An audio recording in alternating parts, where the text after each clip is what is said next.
self-interest will magically create a sustainable, healthy, balanced society.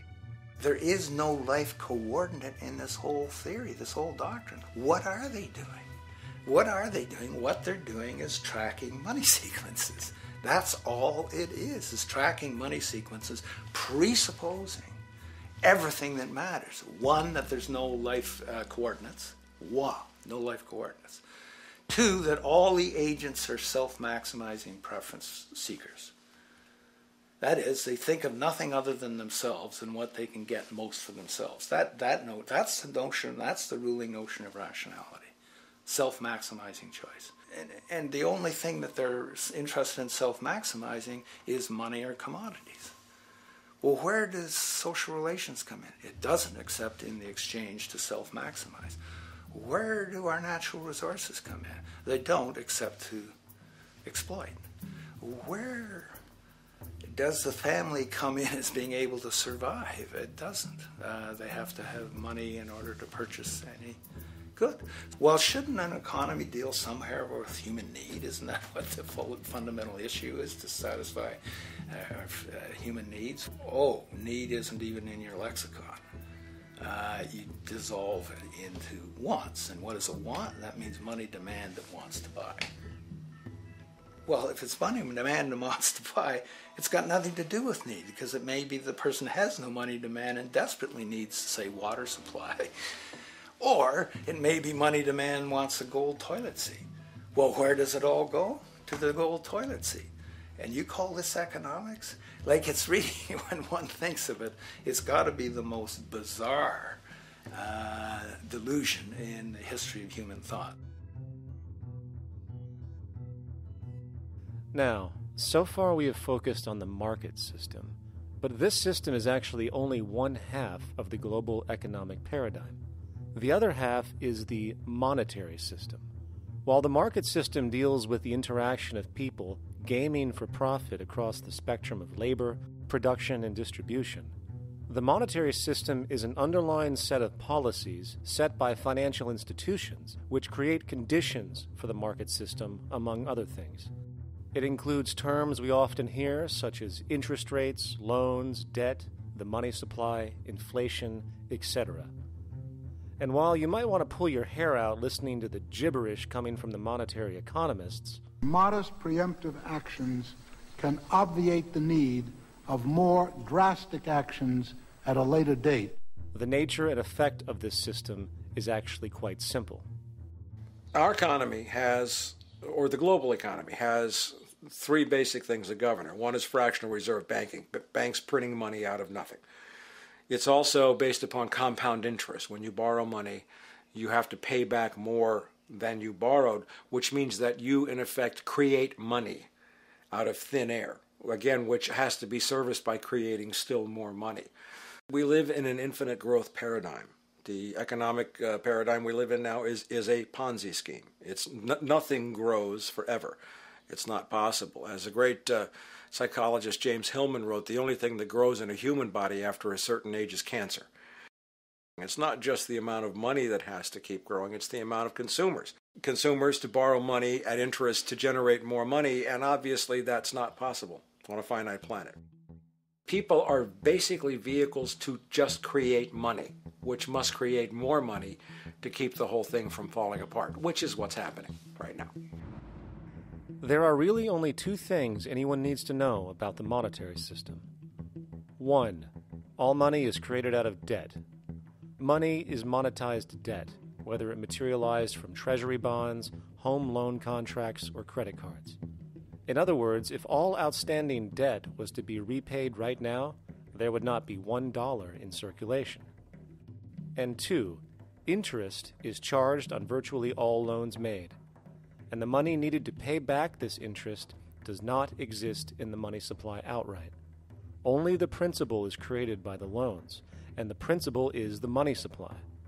So, if all this debt was to be repaid right now, not only would there not be $1 left in circulation, there would also be a gigantic amount of money owed that is literally impossible to pay back, for it does not exist. The consequence of all of this is that two things are inevitable: inflation and bankruptcy. As far as inflation, this can be seen as an historical trend in virtually every country today, and easily tied to its cause, which is the perpetual increase of the money supply, which is required to cover the interest charges and keep the system going. As far as bankruptcy, it comes in the form of debt collapse. This collapse will inevitably occur with a person, a business, or a country, and typically happens when the interest payments are no longer possible to make. But there is a bright side to all of this. Well, at least in terms of the market system. Because debt creates pressure. Debt creates wage slaves. A person in debt is much more likely to take a low wage than a person who isn't, hence becoming a cheap commodity. So it's great for the corporations to have a pool of people that have no financial mobility. But hey, that same train of thought also goes for entire countries. The World Bank and the International Monetary Fund, which mostly serve as proxies for transnational corporate interests, give gigantic loans to troubled countries at very high interest rates. And then, once the countries are deeply in the hole and can't pay, austerity measures are applied, the corporations swoop in, set up sweatshops, and take their natural resources. Now that's market efficiency. But wait, there's more. You see, there's this unique hybrid of the monetary and market system called the stock market, which rather than, actually produce anything real, they just buy and sell money itself. And when it comes to debt, you know what they do? That's right, they trade it. They actually buy and sell debt for profit, from credit default swaps and collateralized debt obligations for consumer debt, to complex derivative schemes used to mask the debt of entire countries, such as the collusion of investment bank Goldman Sachs in Greece, which nearly collapsed the entire European economy. So when it comes to the stock market and Wall Street, we have an entirely new level of insanity born out of the money sequence of value. All you need to know about markets was written in an editorial in the Wall Street Journal a couple of years ago. It was called Lessons of the Brain-Damaged Investor.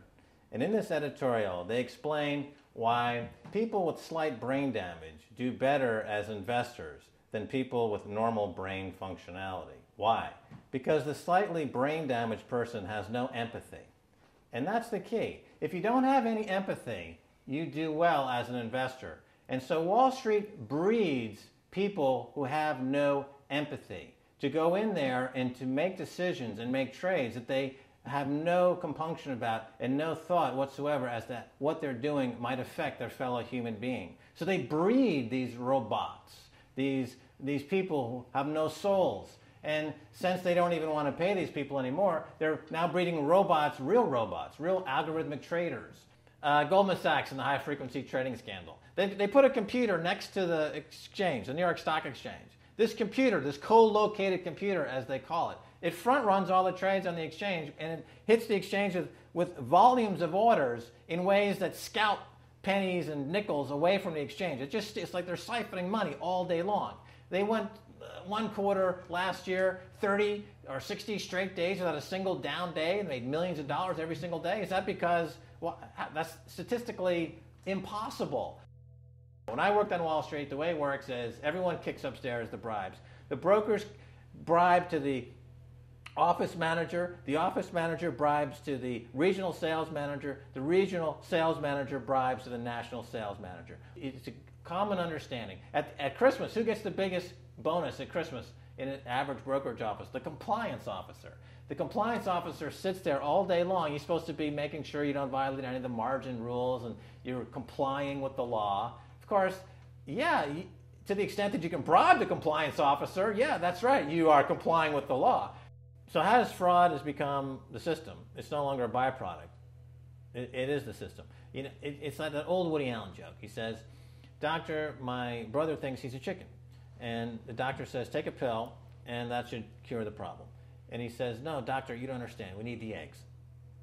Okay? So the trading of fraudulent claims back and forth between banks to generate fees, to generate bonuses, has become the GDP producing growth engine of the United States economy. even though they're essentially trading fraudulent claims that there's absolutely no hope of ever paying back. They're processing and generating and resecuritizing nothing. If I write $20 billion on a cocktail napkin and I sell it to J.P. Morgan, while J.P. Morgan writes $20 billion on a cocktail napkin, and we swap those two cocktail napkins at a bar, and we each pay ourselves 1/4% in a fee, we make a lot of money for our Christmas bonus. We each have on our books a $20 billion cocktail napkin, which has no real value until such time as the system is no longer able to absorb bogus cocktail napkins, in which case we go to the government to get bailed out. And because of Wall Street and the global stock market, there are now conservatively about $700 trillion of outstanding fraudulent claims known as derivatives, still waiting to collapse, a value amounting to over 10 times the gross domestic product of the entire planet. And while we have seen the bailouts of corporations and banks by governments, which of course comedically borrow their money from banks to begin with, we are now seeing attempts to bail out whole countries by conglomerates of other countries through the international banks. But how do you bail out a planet? There is no country out there that isn't now saturated in debt. The cascade of sovereign debt defaults we have seen can only be the beginning when the math is taken into account. It has been estimated in the United States alone that income tax would need to be raised to 65% per person just to cover the interest in the near future. Economists are now foreshadowing that within a few decades, 60% of the countries on the planet will be bankrupt. But, hold on, let me get this straight. The world is going bankrupt, whatever the hell that means, because of this idea called debt, which doesn't even exist in the physical reality. It's only part of a game that we've invented. And yet, the well-being of billions of people is now being compromised. Extreme layoffs, tent cities accelerating poverty, austerity measures imposed, schools shutting down, child hunger, and other levels of familial deprivation, all because of this elaborate fiction. What are we, fucking stupid? Hey, Mars, my man. Help a brother out, huh? Grow up, kid.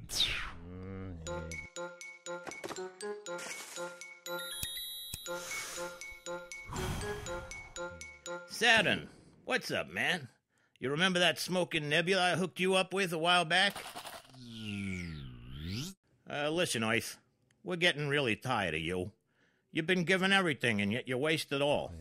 You got plenty of resources, and you know it. Why don't you grow up and learn some responsibility, for Christ's sake? You're making your mother miserable.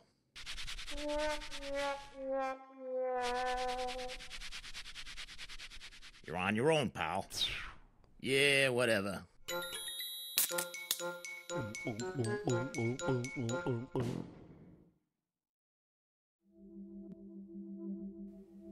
Now, all of this considered,